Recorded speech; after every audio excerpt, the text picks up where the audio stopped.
Selanjutnya akan dibacakan putusan DKPP nomor 178 dan 179 tahun 2020 dengan teradu Bawaslu Provinsi Kalimantan Selatan. Dipersilakan Yang Mulia Bapak Profesor Teguh Prasetyo dan Yang Mulia Ibu Dr. Ida Budiati. Terima kasih Yang Mulia Ketua Sidang. Putusan nomor 178 PKE DKPP 11 Romawi 2020, nomor 179 PKE DKPP 11 Romawi 2020, Dewan Kehormatan Penyelenggara Pemilu Republik Indonesia demi keadilan dan kehormatan penyelenggara pemilu memeriksa dan memutus pada tingkat pertama dan terakhir pengaduan nomor 204 dan seterusnya yang diregistrasi dengan perkara nomor 178 dan seterusnya, dan pengaduan nomor 205 dan seterusnya yang diregistrasi dengan perkara nomor 179 dan seterusnya, menjatuhkan putusan atas dugaan pelanggaran kode etik penyelenggara pemilu yang diajukan oleh pengadu nama Jurkani, pekerjaan Divisi Hukum H2D, alamat Jalan Ahmad Yani, Kabupaten Banjar, Provinsi Kalimantan Selatan, memberi kuasa kepada nama Muhammad Isro Farhani, pekerjaan wira swasta, alamat Jalan Ayani, Kota Banjarmasin, Provinsi Kalimantan Selatan, terhadap teradu 1. Nama Erna Kasipiah. 2. Nama Iwan Setiawan. 3. Nama Aris Mardiono. 4. Nama Asar Ridani.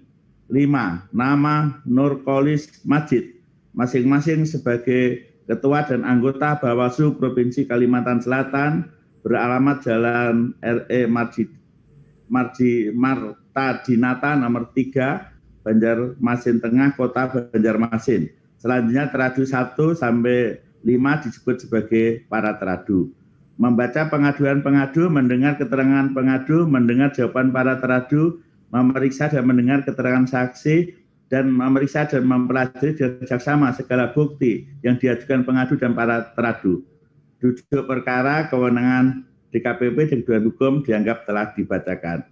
Pertimbangan putusan. Menimbang jawaban dan keterangan para pihak, bukti-bukti dan fakta yang terungkap dalam sidang pemeriksaan perkara nomor 178 dan seterusnya, dan perkara nomor 179 dan seterusnya, DKPP berpendapat sebagai berikut.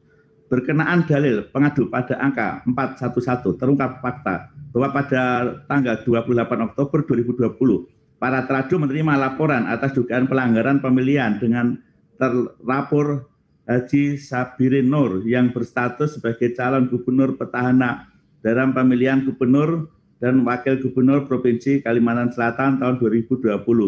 Laporan aku dicatat oleh petugas penerima laporan dalam form model A1 dengan nomor 02 dan seterusnya.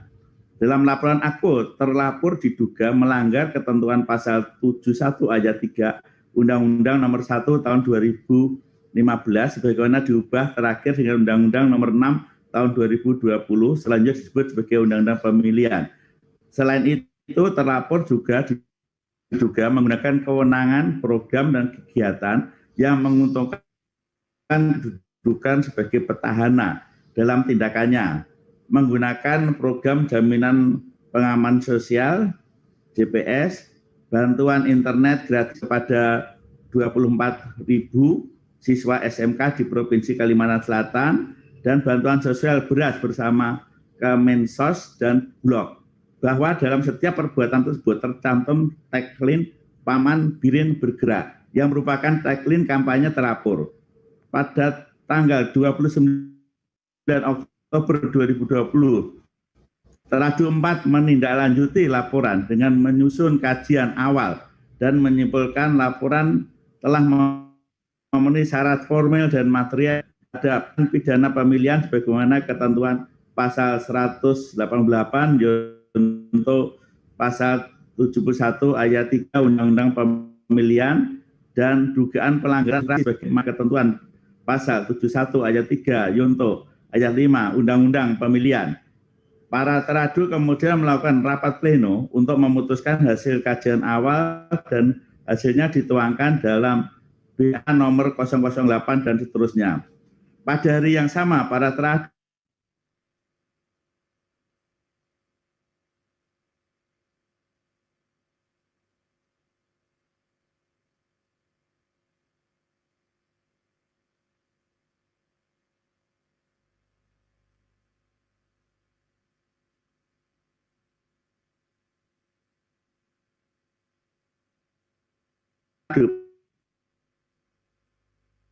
bersama Sentra Gapundu melakukan pembahasan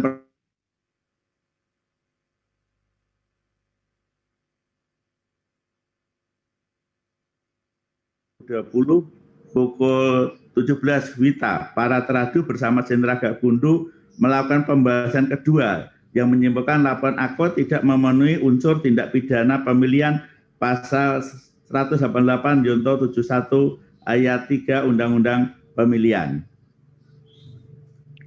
Pada pukul 19 WITA, hari yang sama, para teradu melakukan rapat pleno untuk memutus hasil kajian dan menyimpulkan pada pokoknya perbuatan terlapor dinyatakan 1. Tidak memenuhi unsur pasal 188 ayat 1 junto pasal 71 Undang-Undang Pemilihan khususnya frasa menguntungkan, dan 2. Tidak memenuhi unsur pasal 71 ayat 3 junto pasal 71 ayat 5 Undang-Undang Pemilihan khususnya frasa menguntungkan. Berdasarkan bukti kajian awal dalam formulir model A4 dan kajian dugaan pelanggaran pada formulir model A11, DKPP menilai bahwa para teradu telah menindaklanjuti laporan pelapor sebagai dugaan tindak pidana pemilihan dan dugaan pelanggaran administrasi. Namun demikian terdapat ketidaksesuaian analisis kajian yang disusun oleh teradu 4. Pada bagian analisis kajian diuraikan unsur-unsur pasal 71 ayat 3 Undang-Undang Pemilihan dan menyatakan keterpenuhan unsur gubernur, unsur wewenang program dan kegiatan, serta lokus dan tempus dari peristiwa yang dilaporkan. Sedangkan berkenaan dengan unsur menguntungkan atau merugikan dalam kajian dinyatakan. Adapun terkait dengan unsur menguntungkan atau merugikan sebagaimana dimaksud dalam pasal AKO terdapat frasa atau yang memiliki konsekuensi hukum dalam suatu peristiwa AKO cukup terpenuhinya unsur menguntungkan tanpa harus terpenuhinya unsur merugikan. Kategori menguntungkan atau merugikan adalah suatu kegiatan dan program pemerintah daerah sepanjang untuk menjalankan fungsi kepemerintahan yang mencerminkan upaya menguntungkan dirinya sendiri selaku petahana dan merugikan pasangan calon lain dengan cara membuat program dan kegiatan pemerintah yang bersumber dari APBD, baik yang telah direncanakan di tahun sebelumnya maupun spontan saat peristiwa terjadi, sepanjang tujuannya untuk menaikkan citra positif dan menaikkan popularitas di mata rakyat agar kelak dapat dipilih kembali. Kehilangan kesempatan untuk menaikkan citra dan popularitasnya, padahal seharusnya dalam kompetisi pilkada yang adil seharusnya status calon itu sama dan tidak mengistimewakan calon petahana. Selanjutnya dinyatakan bahwa terlapor memang mempublikasikan peristiwa pemberian bantuan kuota internet AKO melalui akun media sosial pribadi yang menggunakan tagline bergerak Banua Maju tanpa disertai logo dan atau gambar pemerintah daerah Provinsi Kalimantan Selatan, sehingga seolah-olah merupakan pemberian bantuan kuota internet pribadi. Hal tersebut tentu akan menimbulkan ketidakadilan bagi pesaing calon petahana. Sementara dalam bagian yang lain dinyatakan, kendati unsur menguntungkan pada pasal AKO merupakan perbuatan formil dalam proses klarifikasi tidak menemukan atau sekurang-kurangnya tidak dapat dibuktikan unsur menguntungkan tersebut, sehingga unsur menguntungkan sebagaimana dimaksud dalam pasal AKO tidak memenuhi unsur mengingat ketiadaan indikator batasan yang dimaksud dengan menguntungkan tersebut. Uraian fakta di atas memperlihatkan adanya ketidaksesuaian kajian yang disusun oleh teradu 4, bahwa analisa kajian menjabarkan kategori menguntungkan atau merugikan, serta menyatakan bahwa pembagian kuota internet oleh terlapor merupakan perbuatan yang menimbulkan ketidakadilan bagi pesaing calon petahana.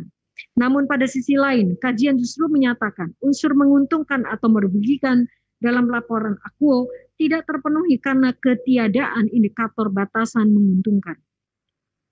Demikian pula dengan kesimpulan kajian yang menyatakan baik untuk dugaan pidana pemilihan maupun dugaan pelanggaran administrasi tidak memenuhi unsur, khususnya frasa menguntungkan terhadap ketidaksesuaian dalam analisa tersebut. Teradu 6 sebagai penyusun tidak dapat memberikan penjelasan.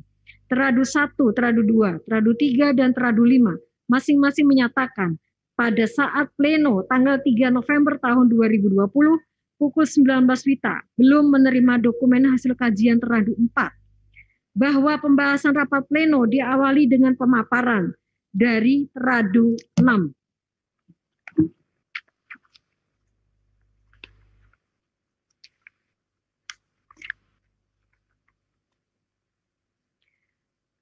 Dokumen hasil kajian merupakan dokumen penting yang seharusnya menjadi pertimbangan dalam pengambilan keputusan. Teradu 6 sebagai leading sector seharusnya memiliki tanggung jawab untuk memastikan akurasi kajian dan menyampaikan sebagai dokumen penting pada forum pleno. Dengan demikian, teradu 4 terbukti melanggar kode etik dan pedoman perilaku penyelenggara pemilu. Teradu 1, teradu 2, teradu 3, dan teradu 5 tidak terbukti melanggar kode etik dan pedoman perilaku penyelenggara pemilu. Teradu 4 melanggar ketentuan pasal 4, teradu 4 melanggar ketentuan pasal 15 huruf F dan huruf G dan huruf H dan pasal 16 huruf E Peraturan DKPP nomor 2 tahun 2017. Berkenaan dalil pengadu pada angka 412 terungkap fakta pada tanggal 1 Oktober tahun 2020 para teradu menerima laporan atas dugaan peristiwa pembagian sarung dan uang senilai Rp50.000 di wilayah Kabupaten Hulu Sungai Utara. Terlapor 1 dalam laporan aku adalah H. Sahbiri Nur dan terlapor 2 Muhammad Taufik, Sekda Kabupaten Hulu Sungai Utara. Laporan aku dicatat dalam formulir model A1 dengan nomor 01 dan seterusnya. Selanjutnya para teradu menyusun kajian awal dan dinyatakan telah memenuhi syarat formil material sebagai dugaan pelanggaran pasal 187A ayat 1 Undang-Undang Para teradu menyusun kajian awal dan menyatakan telah memenuhi syarat formil material sebagai dugaan pelanggaran pasal 187 ayat 1 dan pasal 188 junto, pasal 71 ayat 1 Undang-Undang Pemilihan. Masih pada hari yang sama, para teradu bersama Sentra Gakumdu melakukan pembahasan pertama dan menyimpulkan para terlapor diduga melakukan tindak pidana pemilihan berupa pemberian uang atau materi lainnya serta keterlibatan ASN dalam kampanye berdasarkan ketentuan pasal 187A ayat 1 dan pasal 188 junto pasal 71 ayat 1 Undang-Undang Pemilihan. Para teradu kemudian membentuk tim klarifikasi dan mengundang pelapor, saksi, dan para terlapor untuk diminta keterangan. Pada tanggal 6 Oktober 2020, para teradu bersama Sentra Gakumdu melakukan pembahasan kedua dan disimpulkan bahwa laporan aku tidak memenuhi unsur tindak pidana pemilihan sebagaimana ketentuan pasal 187A dan atau pasal 188 Undang-Undang Pemilihan. DKPP menilai para teradu telah melakukan upaya sungguh-sungguh dalam menindaklanjuti laporan nomor 01 dan seterusnya. Tindakan para teradu yang melakukan kajian awal, membentuk tim klarifikasi, mengundang dan meminta keterangan para pihak dapat dibenarkan secara hukum dan etika. Meskipun laporan aku dalam pembahasan kedua Sentra Gakumdu dinyatakan tidak memenuhi unsur, para teradu telah melaksanakan tugas sesuai prosedur.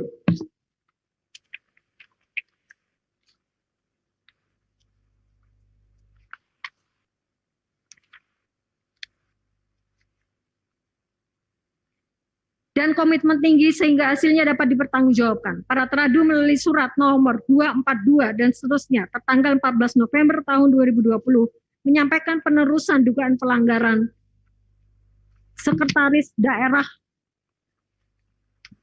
Hulu Sungai Utara pada Komisi Aparatur Sipil Negara Republik Indonesia. Surat tersebut dibalas oleh Komisi Aparatur Sipil Negara melalui surat nomor R dan seterusnya yang pada pokoknya menyatakan telah menindaklanjuti rekomendasi para teradu dan menjatuhkan sanksi disiplin kepada yang bersangkutan. DKPP menilai para teradu telah melaksanakan prinsip profesional sesuai koridor kewenangan yang dimilikinya.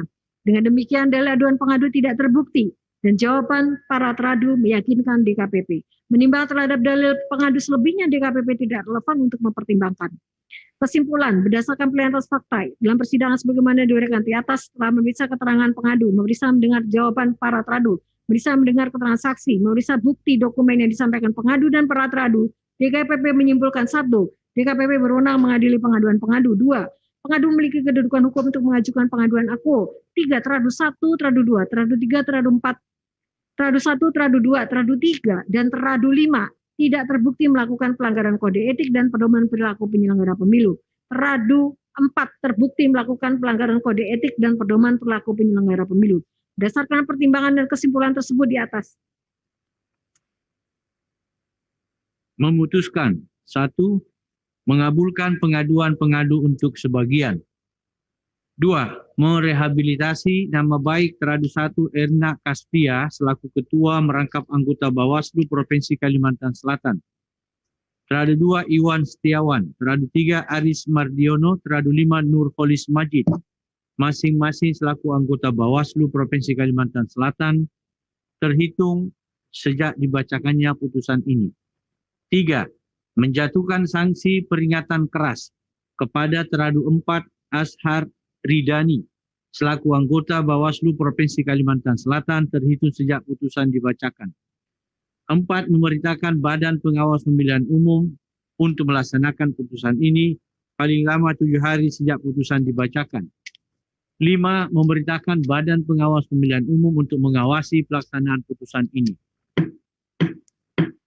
Demikian diputuskan dalam rapat pleno oleh 7 anggota Dewan Kehormatan Penyelenggara Pemilu, yakni Muhammad selaku Ketua Merangkap Anggota, Teguh Prasetyo, Alfitra Salam, Didik Supriyanto, Ida Budiati, Pramono Ubaid Tantowi, dan Muhammad Afifuddin, masing-masing sebagai anggota pada hari Rabu tanggal 3 bulan Februari tahun 2021 dan dibacakan dalam sidang kode etik terbuka untuk umum pada hari ini Rabu tanggal 10 bulan Februari tahun 2021 oleh Muhammad selaku Ketua Merangkap Anggota, Teguh Prasetyo, Alfitra Salam, Didik Supriyanto, dan Ida Budiati masing-masing sebagai anggota.